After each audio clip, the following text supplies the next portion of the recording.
জয় হিন্দ বন্ধুসকল, স্বাগতম জনাইছোঁ মোৰ ইউটিউব চেনেললৈ। আশা কৰিছোঁ আপোনালোকৰ প্ৰেক্টিছ ভালদৰে চলি আছে।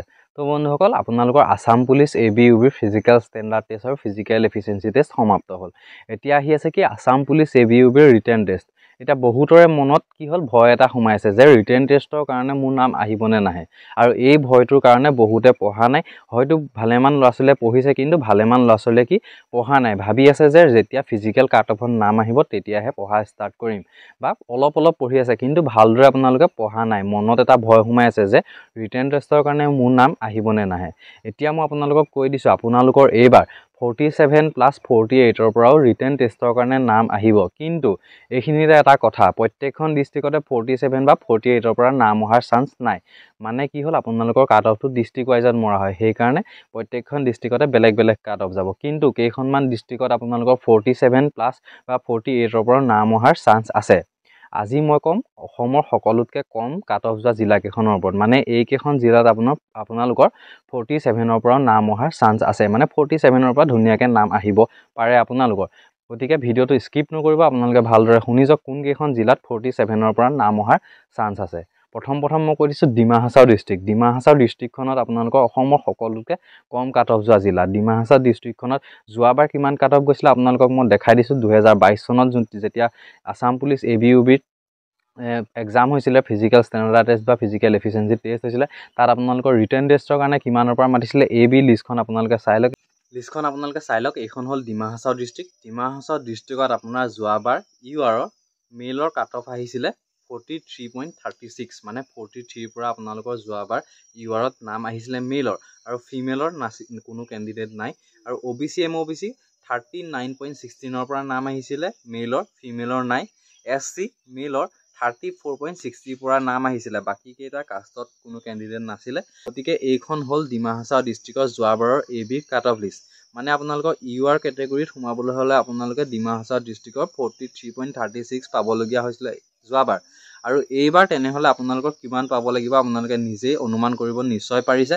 মানে কি এইবাৰ আপোনালোকৰ অলপ হ'লেও কম যাব, বা 30.30 হ'লেও আপোনালোকৰ কম যাব। মানে আপোনালোকৰ কি 43ৰ পৰাও নাম অহাৰ চান্স আছে, বা তাতকৈ আপোনালোকৰ কমৰ পৰাও যাবলৈ পাৰে। 42+ পৰাও নাম অহাৰ চান্স আছে। এইখন হ'ল অসমৰ সকলোতকৈ কম কাট অফ যোৱা জিলা।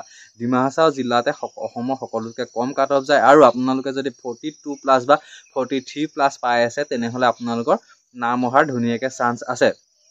এইটো কেৱল মই UR কেটেগৰীৰ কথা কৈছোঁ। মানে জেনেৰেল কেণ্ডিডেটসকলে যদি 43+ বা 42+ পাই আছে, আপোনালোকৰ নাম অহাৰ চান্স আছে। আৰু বাকীকেইটা কাষ্টৰ অলপ যদি আপোনালোকে কম পাই আছে, 1 নম্বৰ বা আপোনালোকে পইণ্টতো যদি কিবা কম পাই আছে, তেনেহ'লে কোনো চিন্তা নাই, আপোনালোকৰ ধুনীয়াকৈ ৰিটেন টেষ্টৰ কাৰণে নাম আহিব আৰু ৰিটেনৰ কাৰণে প্ৰিপেৰেশ্যন কৰি থাকক। যোনখন দেখালোঁ এইখন আছিলে ডিমা হাছাও ডিষ্ট্ৰিক্টৰ যোৱাবাৰৰ কাট অফ লিষ্ট।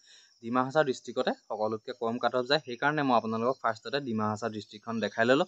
আৰু নেক্সট আপোনালোকক মই 6খন ডিষ্ট্ৰিক্ট দেখাম। এই 6খন ডিষ্ট্ৰিক্টত আপোনালোকৰ অসমৰ সকলোতকৈ কম কাট অফ যায়। মানে ফাৰ্ষ্টতে ডিমা হাছাও ডিষ্ট্ৰিক্ট আহিলে, আৰু ছেকেণ্ডত কোনখন আহে, থাৰ্ডত কোনখন আহে, তেনেদৰে মই আপোনালোকক চিৰিয়েলকৈ দেখাই যাম। টোটেল 7খন ডিষ্ট্ৰিক্ট মই আপোনালোকক দেখাই দিছোঁ। ছেকেণ্ড নম্বৰতে আহিলে এইখন চাই লওক, আপোনালোকক মই দেখাই দিছোঁ লিষ্টখন। Hailakandi district UR মেইলৰ 47.68, ফিমেলৰ 23.48, OBC MOBC মেইলৰ 45.16, ফিমেলৰ নাই। SC মেইলৰ 45.55, ফিমেলৰ নাই। STH মেইল 43.30, ফিমেল নাই। STP মেইল 38.37, ফিমেল নাই। Karimganj district UR mail 47.92, female 23.24, OBC MOBC mail 45.69, female 22.06, XSC mail 46.78, female নাই। STH মেইল 43.96, ফিমেল নাই। STP mail 41.77, female 21.02। Next Kamrup metro' UR mail 48.22, female 23.54, OBC MOBC mail 45.28, female 20.8, SC mail 44.71, female নাই। STH mail 47.55, female নাই। STP mail 45.76, female নাই। Next Charaideo district UR mail 48.46, female 24. OBC MOBC male 46.47, female 9.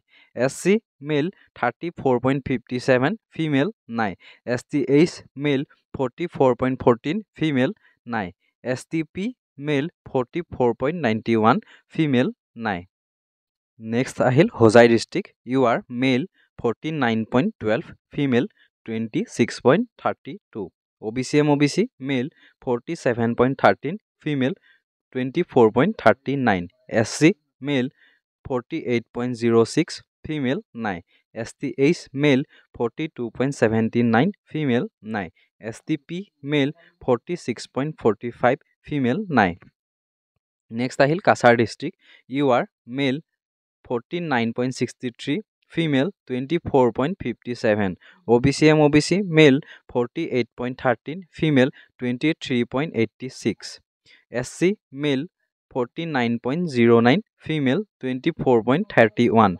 STH male 46.48, female 22.1. STP male 44.08, female 23.21. এইকেইখন হ'ল অসমৰ সকলোতকৈ কম cut off যোৱা জিলা।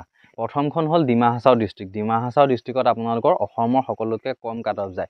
মানে আপোনালোকৰ যদি ডিমা হাছাও ডিষ্ট্ৰিক্টৰ কোনোবা কেণ্ডিডেটে 43+ বা 42+ পাই আছে, তেনেহ'লে আপোনালোকৰ ধুনীয়াকৈ ৰিটেনৰ কাৰণে নাম আহিব। এইটো কেৱল UR কেটেগৰী। বাকীকেইটা কাষ্টৰ যদি OBC MOBC SC ST কেণ্ডিডেটৰ যদি 2-1 নম্বৰ বা পইণ্টতো কম পাইছে, তেনেহ'লে আপোনালোকে ভয় কৰিব নালাগে, আপোনালোকৰো ধুনীয়াকৈ নাম অহাৰ চান্স আছে।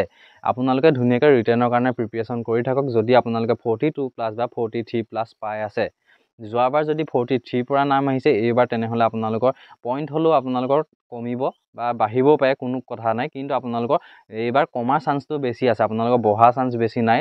কাট অফ নাবাঢ়ে, এইবাৰ কাট অফ কমিবহে। গতিকে আপোনালোকে ভালদৰে প্ৰিপেৰেশ্যন কৰি থাকক। আৰু বাকী মই টোটেল আপোনালোকক 7খন ডিষ্ট্ৰিক্টৰ কথা ক'লোঁ, বাকী 6খন ডিষ্ট্ৰিক্টতো গম পালে। আপোনালোকে যদি 47+ বা 48+ পাই আছে, তেনেহ'লে ধুনীয়াকৈ ৰিটেনৰ কাৰণে প্ৰিপেৰেশ্যন কৰি থাকক। ভয় কৰিব নালাগে, আপোনালোকৰ নাম অহাটো আহিবই। কিন্তু গোটেই মানে সকলো ডিষ্ট্ৰিক্টতে 47 বা 48ৰ পৰা নাম নাহে। নেক্সট মই আপোনালোকক জনাই দিম যে অসমৰ সকলোতকৈ বেছি কাট অফ যোৱা জিলা কোনকেইখন।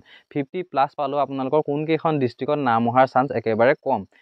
গতিকে ভিডিঅ'টো চাই আপোনালোকে নিশ্চয় বুজি পালে মোৰ কথাখিনি। মই কি ক'ব বিচাৰিছিলোঁ, আপোনালোকৰ 47 বা 48+ পালেও ৰিটেনৰ কাৰণে ধুনীয়াকৈ নাম আহিব। গতিকে এইকেইখন ডিষ্ট্ৰিক্টৰ কোনোবা কেণ্ডিডেটে যদি মোৰ ভিডিঅ'টো চাই আছে, তেনেহ'লে আপোনালোকে মই কোৱা নাম্বাৰ যদি আপোনালোকে ধুনীয়াকৈ পাই আছে বা 47 বা 48+ পাই আছে, তেনেহ'লে আপোনালোকে ধুনীয়াকৈ ৰিটেনৰ কাৰণে প্ৰিপেৰেশ্যন কৰি থাকক।